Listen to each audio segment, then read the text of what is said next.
Assalamualaikum warahmatullahi taala wabarakatuh. Kita akan sambung pelajaran kita hari ini.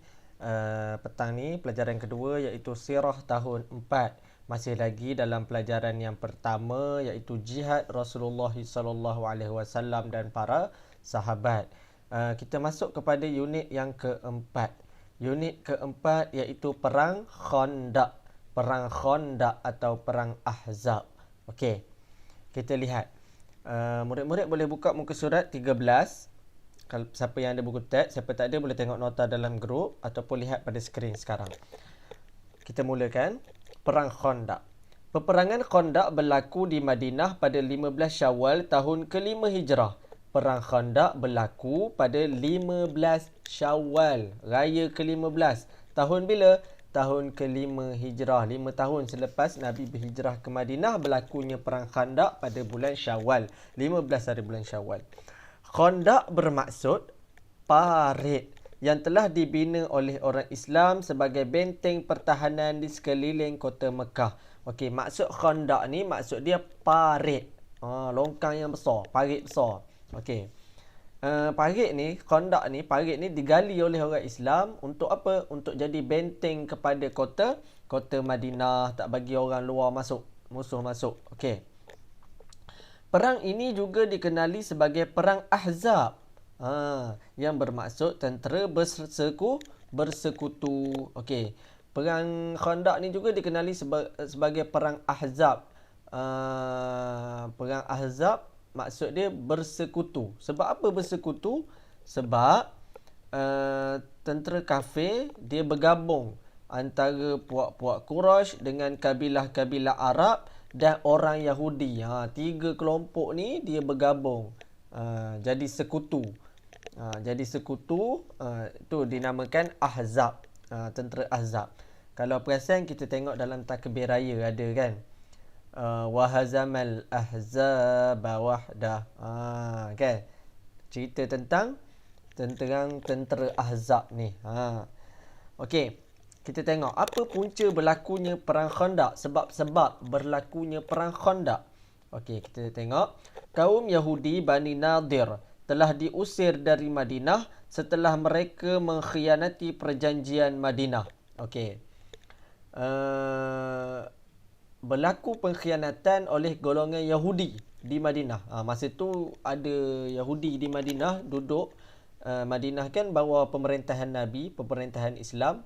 Tapi sebab dia ingkar dengan arahan Nabi, khianat dengan perjanjian, maka golongan Yahudi Bani Nadir ni diusir oleh orang Islam dari Madinah. Ketua Bani Nadir mengajak orang Quraisy, Yahudi dan kabilah-kabilah Arab Mekah yang lain untuk menyerang Madinah. Oleh sebab dia dendam, ketua Bani Nadir ni tadi, Yahudi Bani Nadir ni dia ajak orang Quraisy. Orang Quraisy ni orang Mekah yang geng-geng Abu Sufyan, Abu Jahal, Abu Lahab ni. Dia ajak geng-geng ni, dia ajak orang Yahudi bergabung lawan dengan orang Islam Madinah, ajak serang Madinah. Okey. Kita tengok berapa bilangan tentera yang terlibat dalam perang Khandaq ni. Okey. Abu Sufyan bin Harbi telah membuat persiapan dengan menggabungkan tentera seramai 10,000 orang dari puak Quraisy, Yahudi dan kabilah-kabilah Arab Mekah. Okey. Ketua orang kafir Quraisy iaitu Abu Sufyan bin Harbi.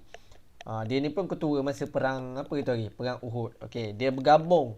Dia kumpulkan tentera Yahudi, dia gabungkan tentera Arab Quraisy, dia tentera Arab Mekah, gabung seramai 10,000 orang. Okey. Manakala tentera Islam seramai 3,000 orang sahaja. Okey, orang Islam di Madinah ada 3,000. 3,000 nak lawan 10,000. Okey. Diketuai oleh siapa orang Islam? Okey, dia ketuai oleh Nabi Muhammad sallallahu alaihi wasallam. Okey, kita tengok muka surat 14. Rasulullah sallallahu alaihi wasallam bersama-sama menggali parit. Okey. Berita Madinah akan diserang telah diketahui oleh Rasulullah. baginda segera bermesyuarat sebagai persiapan menghadapi tentera bersekutu. Lepas Nabi tahu orang kafir nak serang Madinah, apa Nabi buat? Nabi ajak sahabat-sahabat berkumpul bermesyuarat. Bincang apa kita nak buat ni. Okey. Dalam mesyuarat tersebut, Salman Al-Farisi mencadangkan supaya digali parit di sepanjang jalan masuk ke Madinah sebagai benteng pertahanan dari serangan musuh. Okey, dalam mesyuarat tu ada seorang sahabat Nabi. Nama dia Salman Al-Farisi. Salman Al-Farisi ni dia bukan orang Arab. Dia orang Farsi, orang Parsi. Parsi tu sekarang dekat Iran. Orang Iran. Salman Al-Farisi ni sahabat Nabi. Dia cadangkan kepada Nabi untuk orang Islam Madinah kita gali parit. Sepanjang jalan nak masuk ke Madinah tu gali parit besar-besar. Untuk apa? Kita tengok. Sebagai apa? Sebagai benteng pertahanan. Sebab 3,000 kan nak lawan 10,000 orang susah. Jadi kita kena bertahan lah. Okey. Cadangan ini telah dipersetujui oleh Rasulullah dan baginda sendiri bersama-sama penduduk Madinah menggali parit seluas 40 hasta. Lepas Salman cadangkan tu, Nabi setuju. Jadi Nabi pun join sekali. Gali parit. Luas dia 40 hasta. Gali ramai-ramai sampailah siap. Okey. Apa yang berlaku masa hari perang? Kita tengok. Perjalanan tentera bersekutu tersekat. Apabila tentera bersekutu sampai di Madinah, mereka sangat terkejut melihat parit yang luas dan dalam serta menghalang mereka memasuki Madinah. Tentera bersekutu bertindak mengepung dan melakukan percubaan untuk memasuki kubu Islam, tetapi gagal kerana dihujani anak panah tentera Islam. Okey. Bila dia sampai tu dia terkejut. Orang kafir ni terkejut tengok parit besar keliling Madinah tu. Nak masuk macam mana kan? Dia berkemah lah dekat luar tu dulu. Tak lepas nak masuk. Jadi, dia try nak masuk. Cuba lompat. Tak sempat nak lompat. Kena panah dengan orang Islam. Okey. Berlaku sedikit pertempuran apabila tentera berkuda bersekutu telah berjaya melepasi parit di salah satu bahagian yang sempit. Okey, masa ni adalah 2-3 tentera kafir tu lepas masuk. Tapi berlaku sikit je lah, perang sikit je. Dan orang Islam menang masa tu. Berlaku sikit je sebab dia lepas lompat sikit. Kira tu pun orang yang paling hebat lah tu, lepas tu. Okey. Kita tengok. Helah Nu'aim berjaya memecah belahkan tentera bersekutu. Apa Helah Nu'aim? Nu'aim ni siapa? Okey.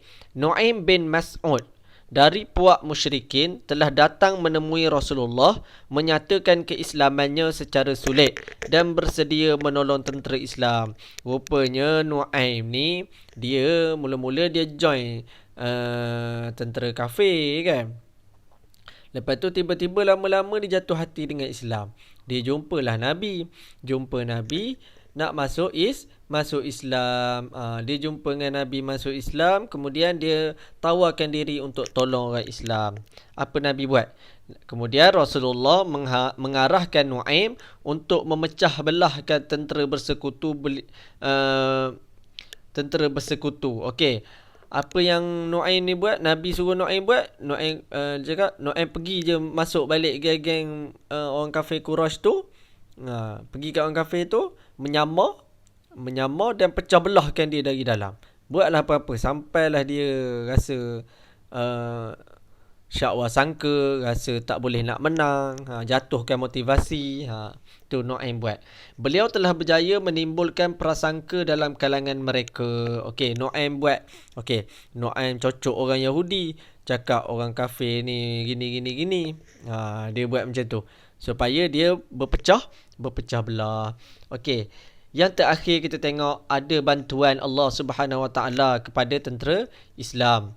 Setelah hampir 15 hari tentera bersekutu melakukan kepungan, bekalan makanan penduduk Islam Madinah semakin berkurangan. Bayangkan 15 hari kena kepung. Madinah kena kepung. Nak bawa masuk makanan pun tak lepas ke dalam kota Madinah.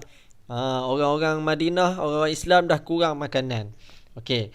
Allah Subhanahu Wa Taala telah menghantar tentera yang tidak dapat dilihat dan angin kencang yang membawa debu, tanah dan anak-anak batu ke arah tentera bersekutu. Jadi Allah tolong orang Islam dengan apa? Berlakunya taufan. Angin-angin kuat, angin kencang, kemudian bawa debu, bawa batu, langgar tempat orang-orang kafir ni tadi. Angin kencang itu telah memusnahkan semua kelengkapan perang, barang-barang keperluan dan kemah. Habis kemah runtuh, baju-baju rosak semua, baju perang. Mereka segera melarikan diri dan balik ke Mekah. Lepas pada tu, dah tak boleh nak perang lah dah. Barang-barang semua dah tak ada.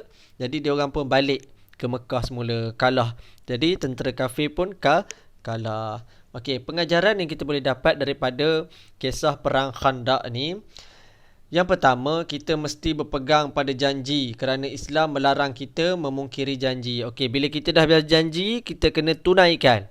Jangan tak tunaikan. Kalau tak tunaikan janji, dia orang munafik. Seperti yang berlaku kepada orang Yahudi Bani Nadir tadi, melanggar perjanjian. Okey. Yang kedua, Islam menggalakkan perbincangan sebelum membuat keputusan dan berfikiran terbuka dalam menerima pendapat orang lain. Tengok contoh ini Nabi buat. Okey, Nabi walaupun dia seorang Nabi, ketua, tapi masih dia minta cadangan, idea daripada sahabat-sahabat baginda. Okey, jadi kita pun kena tiru macam tu. Kita kena berbincang dalam mesyuarat kalau ada apa-apa masalah. Yang ketiga, umat Islam akan kuat apabila bersatu padu. Betul, kita kena bersatu supaya kita jadi lebih kuat. Yang keempat, sentiasa mengharap dan berdoa kepada Allah dalam semua hal dan keadaan. Apa-apa kita buat dalam hidup kita, kita kenalah berdoa kepada Allah. Okey, sampai di situ saja tentang perang Khandaq. Dan nanti minggu depan kita akan sambung lagi, iaitu perjanjian Hudaibiyah. Sampai di sini saja. Assalamualaikum warahmatullahi taala wabarakatuh.